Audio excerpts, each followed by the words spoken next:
Ibabahagi ko sa inyo ngayon ang simple at madaling pagtatanim ng bell pepper sa mga bote ng mineral water. Direct planting ating ibabahagi ko sa inyo. Ano? So ito yung lupa natin gagamitin. Pinaggamitan ko nitong lupang ito sa iba kong mga halaman. Nakikita niyo po, mga compost po yan. No? Kukuha tayo. Tapos i-condition ko na lang uli. Maglalagay po ako ng vermicast. Ano? Ang vermicast po ang isang paunang pataba, fertilizer sa ating mga tanim na halaman. So yan, naglagay po kayong ganyan. Direct planting ang ibabahay ko sa inyo. Kuha na tayo ng seeds. Bote, isa, dalawa, yun o. Ito, tatlo, sa gitna po natin lalagay, no? Tatlo, apat,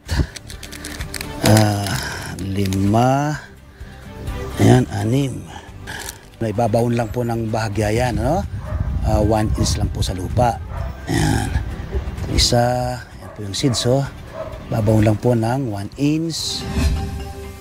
Tapos may tanim, may bahagya pong dililigan, no? Konting-konti lang po. Ayan. Lagay nyo po muna nga sa isang lilim na lugar. Huwag nyo po muna silang paarawan. Kapag may sprout na yan, pwede na po silang paarawan. After 10 days nating pagkakatanim ng ating bell pepper, so yan na po, no? Yan, magalaki na po yung ating mga bell pepper.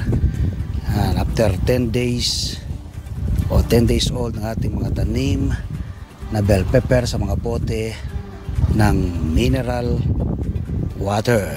After 2 months, so yan na po yung ating mga tanim na bell pepper. Nakatanim po sa mga bote ng mineral water at sa paso, no?